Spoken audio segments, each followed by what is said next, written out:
Ken Hill Coaching, and we're back with our Crash and Turn series. And this time it's with the infamous Turn 3 at Thunderhill. And having ridden Thunderhill basically since the day it opened, got a lot of experience in Turn 3 and witnessed a lot of stuff at Turn 3. So, and Turn 3 there is daunting, right? It's extremely off camber. It's blind. So there is a lot going on there, but let's draw it out and see what people are doing and see how we can fix it. So let me get set up here to share everything, and we're going to dive right into it. So, all right. So kind of an overview of, a little bit of an overview of Turn 3. And actually, let's go with this guy. I think this one's pretty good. So Turn 3, when we look at it, yeah, I mean, obviously when you're looking at a picture really just doesn't do it justice of how off camber, and the off camber starts actually quite early and stays off camber till out there. So, and then this hillside right here, you really can't see. So it's easy to get in there fairly late. And that's actually part of the problem.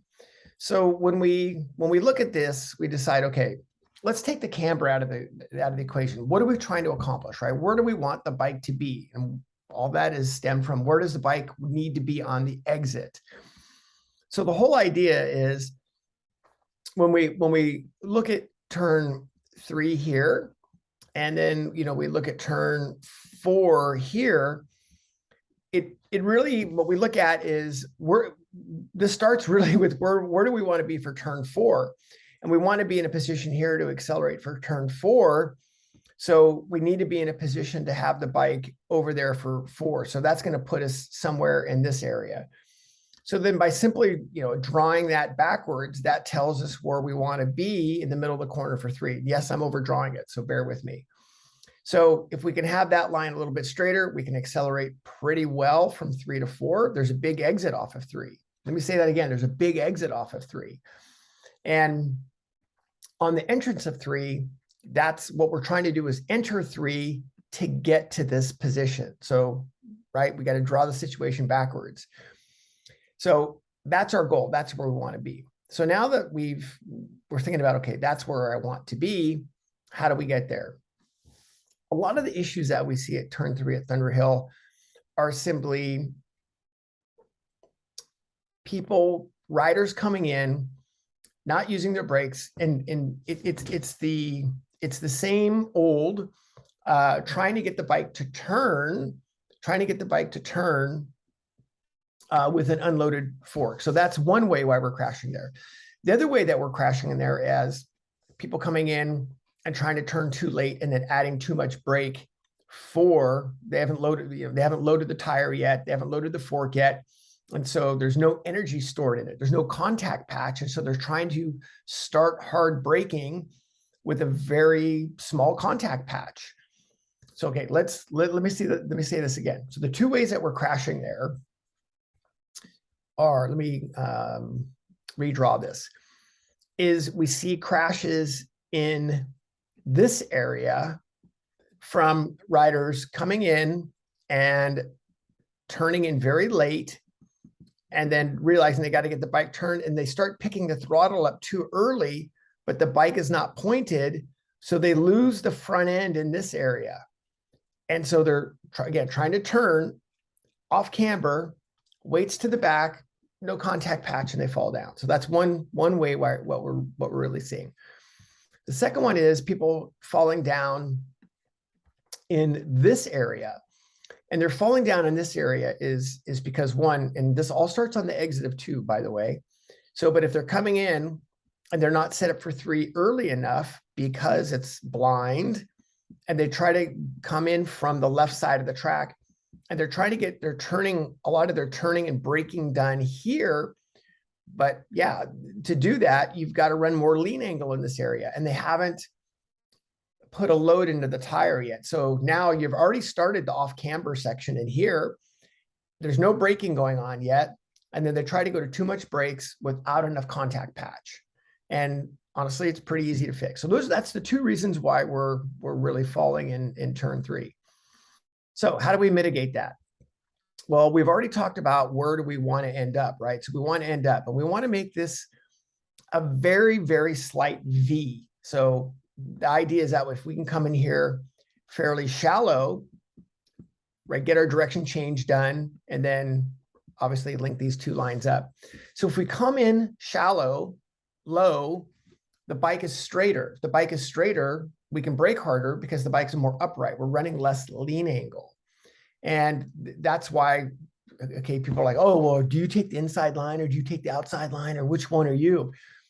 At the sharp end, they're running on the inside. That's just how you do it, right? And you're doing it that way because you can brake harder. And the faster you go, the more brakes you're going to have to use. So you need to put your bike in a position to be able to do that.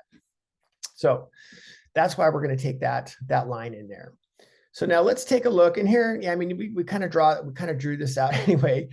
It's funny because here I just took this Google Earth screenshot, and you can see exactly what we're talking about right there.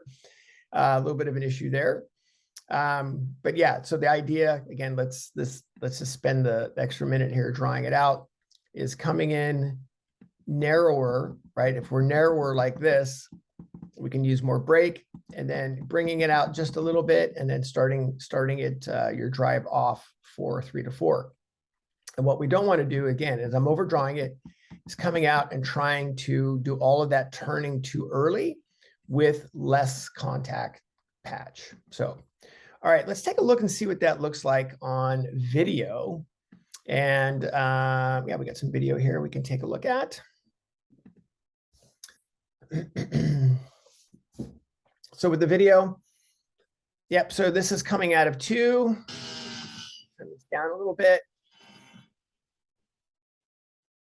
Our patience for the direction in 2. There's our apex in 2. Now let's talk about this, because you'll notice that I'm not quite using all the track coming out of 2. And that's because I realized that I'm going to sacrifice a little bit of my exit of 2 for a straighter entrance into 3. This is a 1000cc bike, an FC10, decent lap time. So at pace, realize that I want to make sure that I understand, where am I going to be traveling more feet per second? So I'm going to sacrifice a little bit of my exit of 2 for more overall speed and a safer path into 3. So a lot of times what we'll see is riders using all the track out of here, and I'm overdrawing it, and then basically swooping back over to try to make 3. And when they do that, they're really not in a position to use the front end. So by me coming in here straighter, I can have a straighter trajectory going into 3. So, all right, let's see this in real time. So you can see it. There we go. That's how low and narrow I want to be in there. And you can see I've got quite a bit of brake on in there, still on the brake, still on the brake, still on the brake, and just trailing the brake off right there at that, just past the beginning of that first contact, or that patch. And then here we're starting to add some throttle, and we build some throttle. And you can even see that I can get to full throttle on 1000 between 3 and 4. It's a little bit of a millisecond, but that's how it is. And of course, down into 4, we use brakes because of it.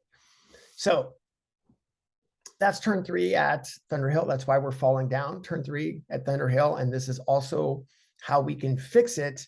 And you can continue to do a lot of safe laps in there and increase your pace.